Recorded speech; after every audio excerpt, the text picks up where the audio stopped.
নমস্কার বন্ধুরা, আমার চ্যানেলে আপনাদের সবাইকে অনেক অনেক স্বাগত এবং অনেক অনেক ভালোবাসা। বন্ধুরা, আপনারা সবাই কেমন আছেন? আশা করি যে যেখানে আছেন খুব ভালো আছেন। আমিও খুব ভালো আছি। তো বন্ধুরা, আজকে লাউ দিয়ে আর সয়াবিন আর মুসুর ডাল দিয়ে আমি খুবই হেলদি এবং খুবই সুস্বাদু একটি রেসিপি নিয়ে আবারও আপনার সামনে চলে আসলাম। তো বন্ধুদের কাছে অনুরোধ করব, ভিডিওতে একটি লাইক দিয়ে না টেনে পুরো ভিডিওটা দেখে সুন্দর একটা কমেন্ট করে আমাকে আরও উৎসাহিত করবেন ভিডিও করার জন্য। তো এই লাউটা কিন্তু আমি কিছুদিন আগে একটা ভিডিও দিয়েছিলাম যে আমি সবজি বাগান থেকে কী সবজি সংগ্রহ করলাম, সেদিনই কিন্তু আমি লাউটা পেরেছিলাম। তো তার থেকে আমি একটু ক্লিপ আমি এই ভিডিওর মধ্যে দিয়ে দিলাম। তো আমি এই রেসিপিটার জন্য নিয়ে নিলাম সয়াবিন, আর লাউটাও কেটে কুটে নিয়ে নিলাম। আর রেসিপির জন্য লাগবে আমার মুসুর ডাল। তো মুসুর ডালটা আমি কিন্তু কারেন্টের চুলায় সিদ্ধ করে নিয়ে নেব। তো এই রেসিপিটা খুবই হেলদি এবং খুবই সুস্বাদু একটি রেসিপি। আপনার রুটি বা সাদা ভাতের সাথে কিন্তু জমিয়ে খেতে পারবেন।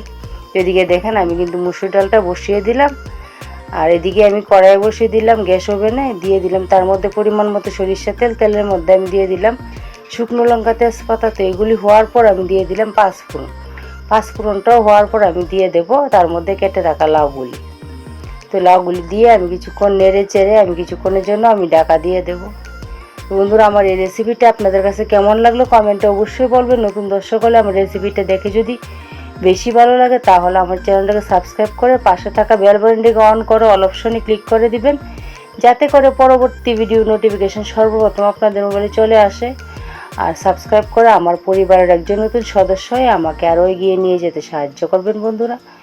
তো বন্ধুরা, এদিকে দেখতে পেরেছেন আপনারা যে আমি কিন্তু কিছুক্ষণ পরে ঢাকনাটা খুলে আমি একটু নেড়েচেড়ে তার মধ্যে দিয়ে দিয়েছিলাম পরিমাণ মতো লবণ। তারপরে আমি দিয়ে দিলাম সিদ্ধ করে রাখা মুসুর ডালগুলো। আপনারা চাইলে মুগ ডাল বা মটর ডাল, বুটের ডাল দিয়েও রেসিপিটা করতে পারেন।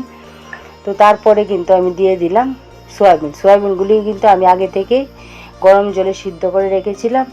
তো সয়াবিন খেতে আমাদের ঘরে সবাই খুব পছন্দ করে, তার জন্য আমি আরও কিছু সয়াবিন রয়ে গিয়েছিল বীজাণু, সেগুলিও দিয়ে দিলাম। তারপরে দিয়ে দিলাম পরিমাণ মতো হলুদের গুঁড়ো।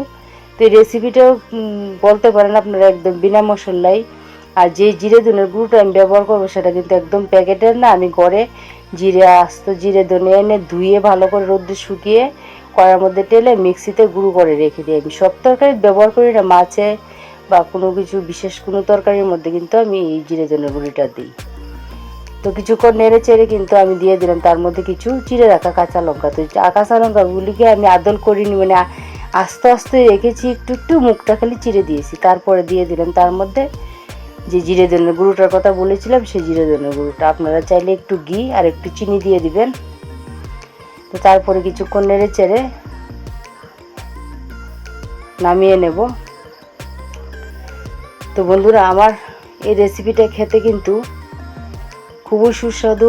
আপনাদের কাছে অনুরোধ করব অবশ্যই এভাবে একদিন, যারা রান্না করে খেয়েছেন তো খেয়েছেন, যারা না খেয়েছেন এভাবে একদিন মুসুর ডাল বা যে কোনো ডাল দিয়ে সয়াবিন দিয়ে লাউ রান্না করে খেয়ে দেখবেন, খেতে খুবই সুস্বাদু হয়।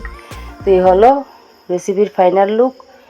তো চলে আসবো নতুন কোনো ব্লগ বা রেসিপির সাথে। ততক্ষণ পর্যন্ত সবাই ভালো থাকবেন, সবাই সুস্থ থাকবেন, সবাই অল টাইম হাসি খুশি থাকবেন, আর সবাই আমার পাশে থাকবেন।